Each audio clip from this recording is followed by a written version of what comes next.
हाँ जी, तो बेटा आज का टॉपिक है talk on current carrying coil in magnetic field. ठीक है, तो मान लो बेटा ये कोई रेक्टेंगुलर कॉयल है। Okay, this is any rectangular coil P, Q, R and S. Current I is passing in the manner from P to Q, Q to R, R to S. Okay, तो मान लो भी ये जो current carrying coil है it is placed in magnetic field. Okay, it is placed in magnetic field and the value of magnetic field is B। समझ रहे हो? ठीक है, ओके। उसके बाद ये बेटा कोई भी एक कॉयल है तो उसका एक एरिया वेक्टर होगा। एरिया वेक्टर कैसे निकालते हैं हम? जैसे मान लो ये एक रेक्टेंगुलर कॉयल है तो इसका एरिया वेक्टर क्या होगा? इसके परपेंडिकुलर। ठीक है, तो ये n क्या रिप्रेजेंट कर रहा है? Area vector which is perpendicular to the this coil. ठीक है ना, जैसे कोई भी कॉयल होती है तो उसका एक क्या होता है? Area vector. ठीक है ना, area vector is always directed outward from the area, है ना। तो ये आपकी एक रेक्टेंगुलर कॉयल है तो आपने मान लिया भी इसका ये एरिया वेक्टर किधर जा रहा है? डायरेक्टली बाहर की तरफ जा रहा है, तो ये n क्या है, समझ रहे हो? अब यहाँ से जो मैग्नेटिक फील्ड जा रही है हम मान लेते हैं कि ये मैग्नेटिक फील्ड एरिया वेक्टर के साथ एंगल बना रही है अल्फा। ठीक है, कितना एंगल बना रही है? अल्फा। ठीक है, ओके। अब एक बात याद रखना, ये थीटा और ये अल्फा, तो theta plus alpha is equal to 90 degree. ये क्या है? नॉर्मल। तो नॉर्मल का एरिया के साथ कितना एंगल बनता है? 90। समझ रहे हो? ठीक है, चलो ठीक है, बहुत अच्छी बात है। अब बेटा आगे बढ़ते हैं थोड़ा सा। अब हम बात करते हैं फोर्स। देखो, जब हमें पता है, हमने टॉपिक पढ़ा हुआ है कि जब एक कंडक्टर मैग्नेटिक फील्ड में पड़ा हो और उस कंडक्टर में से करंट पास कर रहा हो तो उस कंडक्टर के ऊपर लगती है force. When ever a current carrying conductor is placed in magnetic field the conductor will experience a force. और उस फोर्स का फॉर्मूला क्या होता है? ILB sine theta. ठीक है, ये हम प्रीवियस टॉपिक में पढ़ के आए हैं। ठीक है, बस यही फॉर्मूला हम यहाँ पे यूज़ करेंगे। लग रही समझ? ठीक है, तो बेटा सबसे पहले आप ये आर्म ले लो, फॉर आर्म PQ। ठीक है, आर्म ले लो PQ। ठीक है, ये तुम्हारी आर्म है PQ। इधर तुम्हारी है मैग्नेटिक फील्ड। मैग्नेटिक फील्ड ऐसे जा रही है, समझ रहे हो? ठीक है, ये तुम्हारा करंट है। हाँ, मतलब लेंथ ऐसे है और मैग्नेटिक फील्ड ऐसे है, तो there is angle of 90 degree between the length of the arm and magnetic field. ठीक है, तो now for arm PQ length and magnetic field are at angle of 90 degree. ठीक है, तो फोर्स का फॉर्मूला बेटा ILB साइन 90। सो दिस, अच्छा, इसके ऊपर जो फोर्स लग रही है PQ के ऊपर, इसको मान लेते हैं F1, तो ये आ जाएगी ILB। ठीक है, अब इसकी डायरेक्शन कैसे निकालेंगे? डायरेक्शन निकालने के लिए हम यूज़ करेंगे Fleming left hand rule. Apply Fleming left hand rule. ठीक है, तो इसमें तुम्हारी फर्स्ट फिंगर जाएगी मैग्नेटिक फील्ड की तरफ। इधर जा रही है मैग्नेटिक फील्ड, तो first finger will be in the direction of magnetic field. नीचे जा रहा है करंट, नीचे जा रहा है करंट, तो second finger will be in the direction of current. और open your thumb, the thumb is upward. तो बेटा ये फोर्स लग रही है आउटवर्ड, इन आउटवर्ड डायरेक्शन। मान लो बाहर की तरफ जो एक्सिस आ रही है, देखो ये बाहर की तरफ जो एक्सिस आ रही है उसको बोलो प्लस जेड एक्सिस। तो ये फोर्स किधर लग रही है? Towards the plus Z axis. ठीक है, तो force is force is directly outward. ठीक है बेटा. Now we will discuss force on arm RS. अब हम बात करेंगे RS आर्म के लिए.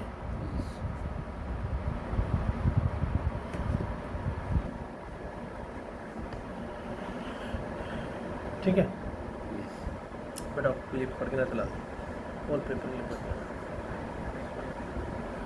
ठीक है. अब हम बात करेंगे फॉर आर एस. अब फिर से देखो, मैग्नेटिक फील्ड जा रही है इधर की तरफ in the positive x axis, और ये जो आर एस आर्म है इसकी लेंथ है अलोंग द वाई एक्सिस. ठीक है, ये आर्म है और ये मैग्नेटिक फील्ड है, तो इनमें एंगल कितना बन रहा है? 90. This is your arm, right, and this is magnetic field. ठीक है. सो L and B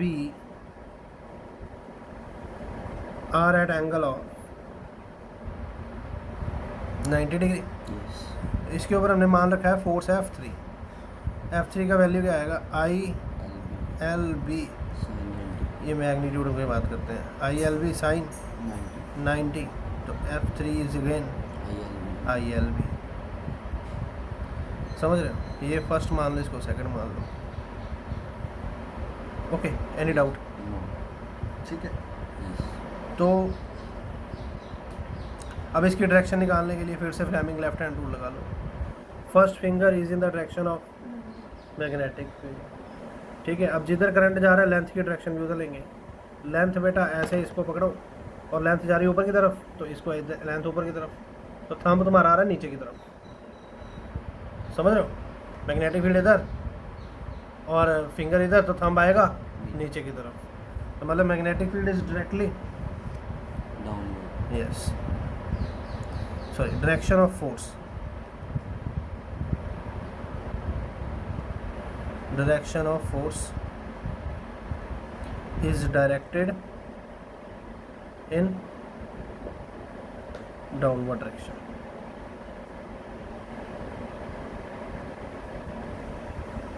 समझ रहे हो? ठीक है. कोई डाउट? नहीं. चलो.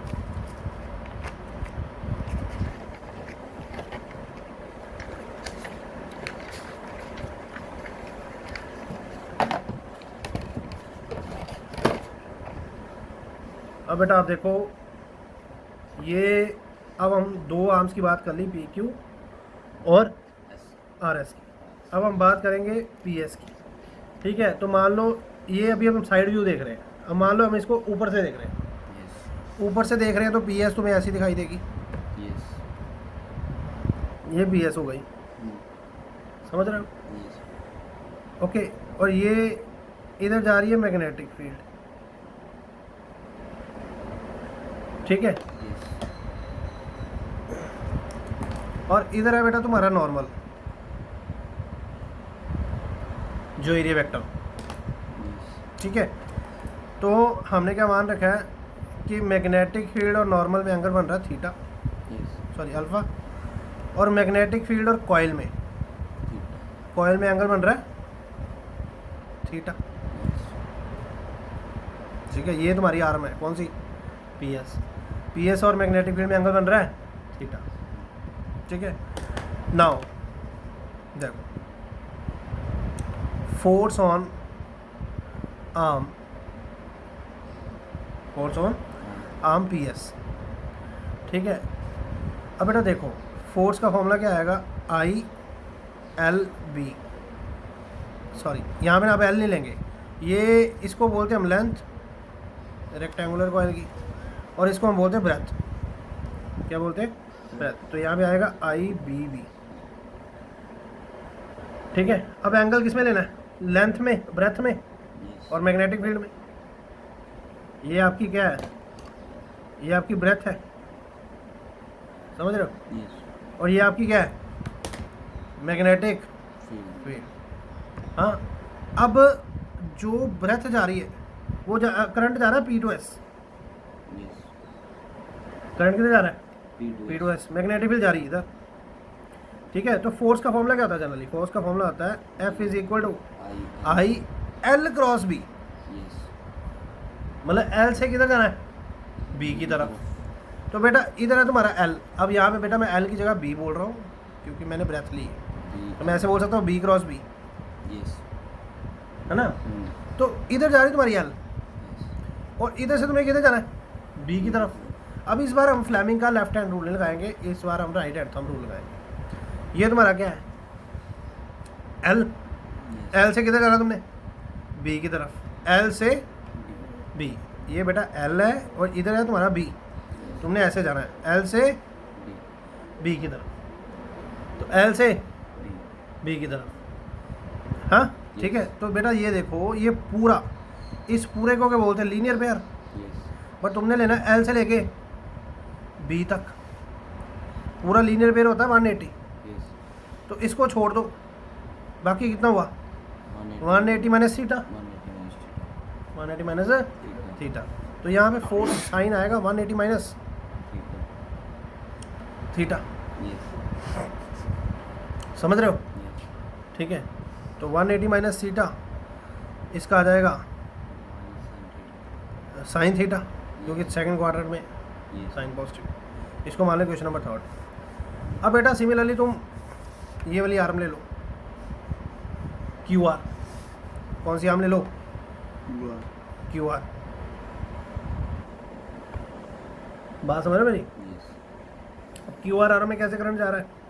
क्यू टू आर, क्यू से आर जा रहा है, ठीक है ना। Yes. मैग्नेटिक फील्ड जा रही इधर को, हाँ। अब तुम्हारी जिधर करंट जा रहा है उधर ही तुम लोगे लेंथ, Yes. मतलब ये ब्रेथ है, सॉरी क्या है ब्रेथ? Breath. जिधर तुम्हारा करंट जा रहा है उधर की तरफ तुम ब्रेथ लोगे। Yes. तो फिर से फोर्स का फॉर्मूला लगाओगे, आई बी क्रॉस B. बी। अब बेटा आई जा रहा है इधर को, मतलब ब्रेथ जा रही इधर को, Yes. इधर से किधर आना? मैग्नेटिक फील्ड की तरफ, Yes. बी से बी की तरफ। इधर है तुम्हारा बी, तुमने किधर जाना है? बी क्रॉस बी, बी से बी की तरफ इधर आओगे, Yes. समझ रहे हो? तो वो तो हमें पहले पढ़ चुके हैं, लेंथ और मैग्नेटिक फील्ड में कितना एंगल है? थीटा। Yes. लेंथ और मैग्नेटिक फील्ड में कितना एंगल है? थीटा। तो ये थीटा होगा, बोलो, Yes. ठीक है ना। ये कितना एंगल होगा?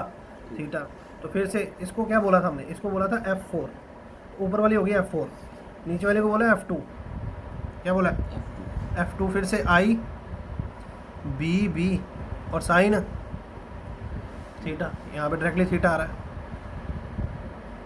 समझ रहे हो? ओके, अब इसकी डायरेक्शन देखो जी, इधर क्या है? B B. लेंथ, और इधर क्या है? Magnetic field. तो तुम किधर आ रहे हो? बी से बी की तरफ। तो फोर्स किधर जा रही है? नीचे। तो फोर्स किधर लग रही है? नीचे की तरफ। फोर्स किधर लग रही है? नीचे. नीचे की तरफ। ऊपर किधर गए थे? बी से बी, Yes. बी से इधर बी है, इधर बी है, Hmm. बी से बी। फोर्स किधर लग रही है? ऊपर। तो फोर्स किधर जा रही है? ऊपर, F4। बोलो, Yes. ठीक है। अब बेटा ये तुम आम देखो, एक फोर्स लग रही है नीचे की तरफ, एक फोर्स लग रही है, ऊपर.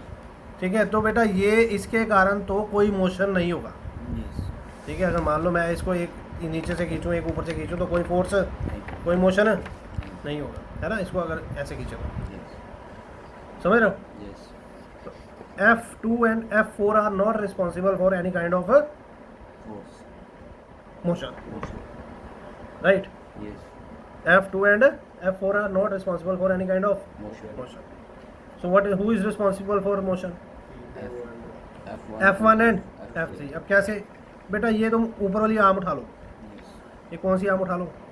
ऊपर वाली आर्म उठा लो। Yes. कौन सी आर्म उठा ली? PS, ठीक है। इधर फोर्स किधर लग रही है? बाहर की तरफ। Yes. तो मतलब यहाँ पे फोर्स किधर लग रही है? बाहर की तरफ। Hmm. कौन सी फोर्स लग रही है? F1। Yes. इधर फोर्स किधर लग रही है? Outward. अंदर की तरफ। Yes. तो ये फोर्स किधर लग रही है? अंदर की तरफ, F3। बोलो, Yes. समझ आ रही? Yes. हाँ, Yes. तो ये आम उठा ली।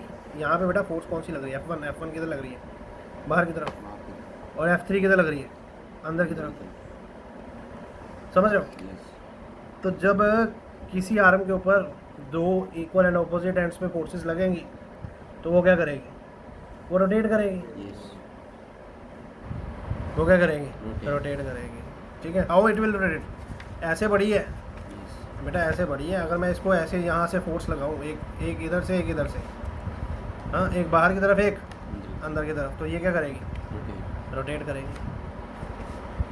ठीक है ना? Yes. तो द कॉइल विल रोटेट। समझ रहे हो? Yes. ठीक है, एनी डाउट? No. पक्की बात है? Yes. तो अब बेटा हम बस टॉर्क का फॉर्मूला निकालेंगे। ठीक है, और वो, हाँ जी, तो अब हम ले रहे हैं रेक्टेंगुलर कॉइल का टॉप व्यू। तो टॉप व्यू में आपके पास PS है। Yes. ठीक है, अब आप देख पा रहे हो भी जो ये वाली आर्म है इसके ऊपर फोर्स लग रही है F1, और ये जो ये वाली आर्म है इसके ऊपर फोर्स लग रही है F3। जो F1 लग रही है वो बाहर की तरफ लग रही है, और जो F3 लग रही है वो अंदर की तरफ लग रही है। तो बेटा ये मैं PS के ऊपर शो कर रहा हूँ। ये फोर्स लग रही है बाहर की तरफ, और ये फोर्स लग रही है अंदर की तरफ। समझ रहे हो? Yes. ठीक है, अब बेटा यहाँ पे तुमने बनाई थी, ये तुमने बनाई थी मैग्नेटिक फील्ड। ये मैग्नेटिक फील्ड थी B, और मैग्नेटिक फील्ड और कॉइल के बीच में एंगल बन रहा था थीटा। समझ रहे हो? अच्छा, अब ऐसा है कि ये दो फोर्सेस लग रही हैं, एक F1 और एक F3। Yes. ठीक है, अब टॉर्क निकालने का जो फॉर्मूला होता है ना, देखो, जब ये किसी कॉइल के ऊपर दो इक्वल एंड ऑपोजिट फोर्सेस लगेंगी तो वो कॉइल रोटेट करेगी, Yes. और जब कॉइल रोटेट करती है उसी को हम बोलते हैं टॉर्क। Yes. ठीक है, टॉर्क का फॉर्मूला क्या होता है? Magnitude of either force Distance. Multiply by perpendicular Distance. Distance between the forces. Yes. समझ रहे हो बेटा? ये दो फोर्स हैं, इनमें से किसी एक का आपने मैग्नीट्यूड उठा लेना है, Yes. और ये दो फोर्सेस जो हैं इनके बीच का परपेंडिकुलर डिस्टेंस निकालना आपने। Yes. अब ये एक फोर्स लग रही है F1, समझ रहे हो? इसको मैं पीछे की तरफ एक्सटेंड कर रहा हूँ। एक ये फोर्स लग रही है F3। अब इनके बीच का परपेंडिकुलर डिस्टेंस ये है, ये इनके बीच का परपेंडिकुलर डिस्टेंस है। बेटा अगर ये थीटा है, ये थीटा किस में है? Arm of the coil, arm of the coil में और मैग्नेटिक फील्ड में। Yes. अगर ये थीटा है तो ये भी कितना होगा? Theta. थीटा। अगर ये थीटा तो ये 90 डिग्री हो जाएगा। Yes. ठीक है, इसको हमने बोला था P, ये S है, और इसको हम कोई पॉइंट लेट कर लेते हैं, मान लो T लेट कर लेते हैं। Yes. ठीक है, समझ रहा है बेटा? Yes. अच्छा, परपेंडिकुलर डिस्टेंस कौन सा है? ये। अच्छा, ये तुम्हारी क्या थी? ये PS को हम, PS साइड को हम क्या बोलते हैं? ब्रेथ। Yes. इसकी वैल्यू कितनी है? B. B। ठीक है, आई होप समझ आ रही है आपको? Yes. ठीक है, अच्छा बेटा, अब जिस पे दो एंगल बन रहे हैं वो तुम्हारा हो गया बेस, वो तुम्हारा बेस हो गया, Yes. और तुम्हें हाइपोटेन्यूज दे रखा है। Yes. तुमने निकालनी किसकी वैल्यू? तुमने बेस की वैल्यू निकालनी। किसकी वैल्यू निकालनी है? Base. बेस की। अब बेटा तुमने कॉस थीटा पढ़ा होगा, कॉस थीटा होता है बेस बाय Hypotenuse. हाइपोटेन्यूज। तो बेस का वैल्यू तुमने निकालना है, मतलब TS तुमने निकालना है, और हाइपोटेन्यूज तुम्हें दे रखा B, तो TS तुम्हारा आ गया B cos theta. B cos theta. समझ रहे हो? Yes. ठीक है, अब जरा टॉर्क की वैल्यू निकाल लेते हैं। उसने क्या बोला था? Magnitude of either force. Yes. अब फोर्स कौन कौन सी है? F1 या F3। Yes. अब F1 या F3 की वैल्यू कितनी है? F1 की वैल्यू है ILB, तो F1 की वैल्यू निकाल लो ILB। और डिस्टेंस बिटवीन टू फोर्सेस, बेटा ये फोर्स F1 और ये फोर्स F3, इनके बीच का डिस्टेंस कितना था? TS, Yes. और TS आपने कितना निकाला है? B cos theta. B cos theta. B cos theta. ठीक है, Yes. समझ आ रही है? ओके चलो, बहुत बढ़िया बात है। अब आगे Dot. Torque I B, length into breadth cos theta. Yes. अब लेंथ इनटू ब्रेथ होता है area, Yes. I B A cos theta. Yes. ठीक है, अब बेटा जब हम ये स्टार्टिंग में हम कर रहे थे तो ये हमने बताया था कि जो आर्म का मैग्नेटिक फील्ड के साथ एंगल है वो थीटा है, Yes. और मैग्नेटिक फील्ड का जो नॉर्मल के साथ है वो एंगल है अल्फ़ा। Yes. तो बेटा थीटा प्लस अल्फ़ा मिलके बना था 90. 90 डिग्री, है ना? Yes. तो देखो हमने क्या पढ़ रखा है कि theta plus alpha is equal to 90 degree. 90 degree. तो अल्फ़ा कितना आएगा, सॉरी थीटा कितना आएगा? 90 minus alpha. अब यहाँ पे वैल्यू पुट करो टॉप में, I B A cos 90 degree minus Theta. Alpha, तो 90 माइनस अल्फ़ा कितना होगा? Sin alpha. Sine alpha. समझ रहे हो? Yes. अब बेटा ये दो एक्सप्रेशन ज़रा ध्यान से याद रखना, ये एंगल किसके बीच में है? कॉस एंगल किसके बीच में है? आर्म ऑफ द कॉइल और मैग्नेटिक फील्ड में। अल्फा किसके बीच में है? Area vector of the coil and magnetic field. ठीक है, Yeah. समझ रहे हो? तो ये आपके पास स्टॉक का वैल्यू आ गया।